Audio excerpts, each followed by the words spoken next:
وَلَنَبْلُوَنَّكُمْ بِشَيْءٍ مِّنَ الْخَوْفِ وَالْجُوعِ وَنَقْصٍ مِّنَ الْأَمْوَالِ وَالْأَنفُسِ وَالثَّمَرَاتِ وَبَشِّرِ الصَّابِرِينَ۔ فرمایا میں ضرور تمہیں آزماؤں گا، میں ضرور تمہیں آزماؤں گا، خوف دے کر، جانوں مالوں پھلوں کی کمی دے کر، اور اگر تم نے صبر کیا تو میرے محبوب انہیں جنت کی اور میری رحمت کی خوشخبری سنا دیجئے۔ اگر کوئی نیک بیمار پڑ جائے تو اس کی اللہ آزمائش فرما رہا ہوتا ہے، اس کی اللہ آزمائش کرتا ہے، اللہ تبارک و تعالیٰ اس پر فضل فرماتا ہے، اس کی آزمائش کرتا ہے۔ پھر ان مصیبتوں پر جو شخص صبر کرے، رب فرماتا ہے اگر میری رضا پہ راضی ہو گیا تو ان اللہ مع الصابرین، باقی نیکیوں پر میں ثواب دیتا ہوں، اور جو کوئی صبر کرتا ہے رب فرماتا ہے میں اس کا بن جایا کرتا ہوں، صبر کرنے والوں کے ساتھ ہو جاتا ہوں۔ اور جب اللہ آزمائش ڈالتا ہے نا تو جو کام سیدھے ہوتے ہیں وہ بھی الٹے ہونے شروع ہو جاتے ہیں۔ جب خدا کی طرف سے وَلَنَبْلُوَنَّكُمْ بِشَيْءٍ مِّنَ الْخَوْفِ وَالْجُوعِ وَنَقْصٍ مِّنَ الْأَمْوَالِ وَالْأَنفُسِ وَالثَّمَرَاتِ، جب اللہ کی طرف سے آزمائش آتی ہے، جب انسان پر اللہ کی طرف سے کوئی چیز نازل ہوتی ہے، آپ سونے کو ہاتھ رکھتے ہیں تو مٹی ہو جاتی ہے، آپ کسی طرف بھی، بہت سے دوست آ کے کہتے ہیں جی قدم آگے اٹھاتا ہوں جاتا پیچھے ہے، کیا کروں؟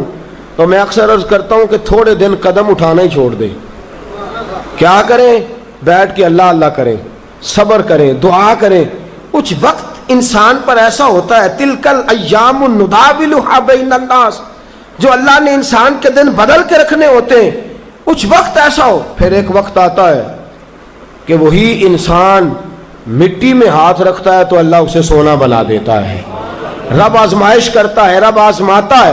جو لوگ مصیبتوں پر صبر کرتے ہیں، جو لوگ مصیبتوں پر صبر کرتے ہیں، سید عالم نور مجسم شفیع معظم صلی اللہ تعالی علیہ وسلم نے فرمایا، رب فرماتا ہے ایک بندہ اللہ کی بارگاہ میں کھڑا ہوا، قیامت کا دن ہے، فرشتے نامہ اعمال کھولنے لگے۔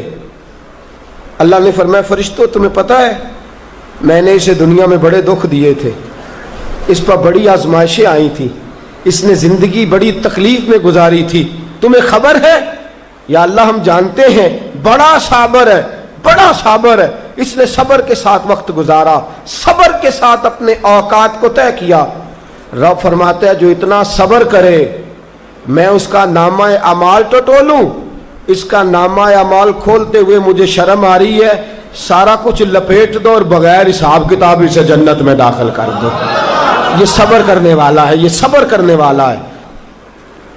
بڑی خوبصورت حدیث، بڑی، بخاری شریف میں موجود ہے۔ بخاری شریف کی یہ حدیث ایسی ہے جسے میں جب بھی پڑھتا ہوں میں چوم لیتا ہوں۔ حدیث کیا ہے؟ رسول کریم صلی اللہ تعالی علیہ وسلم نے فرمایا، رب فرماتا ہے ایک بندہ ہے، اس کو میں نے آنکھیں نہیں دی، اس کو میں نے آنکھیں نہیں دی، اندھا ہے، پیدائشی اندھا ہے یا بعد میں کسی وجہ سے ہو گیا، اس کے پاس آنکھیں نہیں، لیکن اس نے زندگی بھر صبر کیا، اس نے زندگی بھر صبر کیا۔ صبح قیامت وہ کھڑا ہوا تو رب کریم نے فرشتوں سے فرمایا، فرشتوں اس کو میں نے آنکھیں نہیں دی، بیچارہ نہ بیٹی دیکھ سکا نہ بیٹا، نہ باپ دیکھ سکا نہ ماں، یہ کوئی دنیا کا نظارہ نہیں کر سکا، تم بتاؤ اس کا اجر کیا ہے؟ فرشتے کہتے ہیں مولا جنت کا اعلیٰ درجہ دے دے، اللہ اسے بے حساب بخش دے۔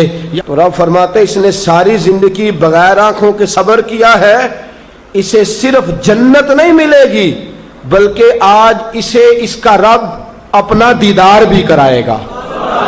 فرمایا قیامت میں لوگ جنت کے نظارے کریں گے اور یہ اللہ کا دیدار کرے گا، اس کو رب کریم کے جلوے دکھائے جائیں گے، اس لیے کہ یہ صابر رہا۔ اور میرے اعلیٰ حضرت فاضل بریلوی رحمۃ اللہ علیہ فرماتے ہیں جو صابر ہوتا ہے نا، توجہ ہے آپ کی، میری بات کی سمجھ آ رہی ہے؟ اعلیٰ حضرت فرماتے ہیں بڑا قیمتی جملہ، فرماتے ہیں جو صابر ہوتا ہے وہ سکون میں ہوتا ہے۔ شیخ سعدی رحمۃ اللہ تعالی علیہ کے پاس ایک شخص آیا، کہنے لگا حضرت جی دیکھیں نا میرے پاس اتنے بھی پیسے نہیں کہ میں جوتے لے سکوں، فرمایا صبر کر اللہ دے گا۔ کہنے لگا جی صبر ہی کیا ساری عمر، اس نے جوتے لینے کے برابر بھی پیسے نہیں دیے، ننگے پاؤں پھیر رہا ہوں۔ شیخ سعدی رحمۃ اللہ تعالی علیہ نے اس کا بازو تھاما، ایک گھر میں لے گئے، دروازے پہ دستک دی، گھر کا مالک باہر آیا، اس نے دونوں طرف بیساکھیاں پکڑی ہوئی ہیں، ٹانگیں تو ہیں پر پیر ہی کوئی نہیں۔ فرمانے لگے بتا یہ اچھا ہے کہ تو؟ کہنے لگا جی میں آپ سے بھی معافی مانگتا ہوں، اپنے رب سے بھی معافی مانگتا ہوں۔ نبی پاک صلی اللہ تعالی علیہ وسلم نے فرمایا خدا اگر تجھے مصیبت دیتا ہے نا، اور ان مصیبتوں پر جب اللہ تجھے قیامت میں اجر دے گا تو تیرا دل چاہے گا کاش سکون ہوتا ہی نہ، آزمائشیں ہی آزمائشیں ہوتی، تو وہ اجر دیکھے گا۔ وہ کسی دانشور نے کہا تھا کہ میرا باپ انتقال کر گیا، 6 مہینے گزرے تو میرا 18 سال کا بیٹا بھی انتقال کر گیا۔ کہنے لگے میں نے اپنے 80 سال کے باپ کا جنازہ اٹھایا تو میری کمر نہیں جھکی، لیکن جب 18 سال کے بیٹے کا جنازہ اٹھانے لگا تو میری کمر جھک گئی، اور رو کے کہنے لگا لوگوں باپ کا جنازہ پڑھنا آسان ہے، دعا کرو کسی کو بیٹے کا جنازہ نہ پڑھنا پڑ جائے، بڑا مشکل کام ہے، بڑا کٹھن مرحلہ ہے۔ حضرت ابو ہریرہ رضی اللہ تعالیٰ عنہ فرماتے ہیں اللہ کے محبوب صلی اللہ تعالیٰ علیہ وآلہ وسلم کے صاحبزادے جناب ابراہیم علیہ السلام فرماتے ہیں حضور کے صاحبزادے آپ رات کو جب ان کی ولادت ہوئی تو نبی کریم علیہ السلام ہمارے درمیان آئے۔ جاگیے ذرا غور فرمائیے گا بات پہ۔ سید عالم صلی اللہ علیہ وسلم تشریف لائے اور ہم نے حضور کے چہرے کو چمکتے دیکھا۔ ہم نے کہا یا رسول اللہ موڈ مبارک بڑا اچھا ہے، حضور کوئی خیر کی خبر ہے؟ فرمایا مجھے مبارک دو، اللہ نے مجھے بیٹا عطا فرمایا ہے۔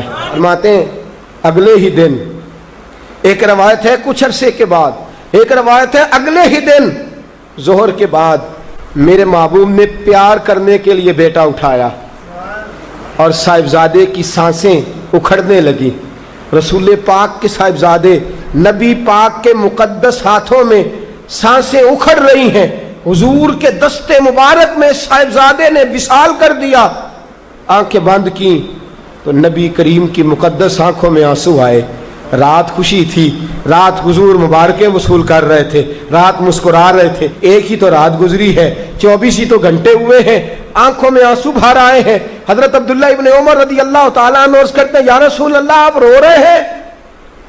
حضور صاحبزادے کا انتقال ہوا تو رو رہے ہیں؟ نبی رحمت صلی اللہ تعالیٰ علیہ وسلم نے فرمایا عبداللہ دل میرا غمزدہ ہے، آنکھوں میں آنسو ہیں، پر میں اپنی زبان سے وہی جملے کہوں گا جس سے میرا اللہ راضی ہوگا، میں کوئی بے صبری والی بات نہیں کروں گا۔ اور یاد رکھیے مصیبتیں اللہ کے پیاروں پر آتی ہیں۔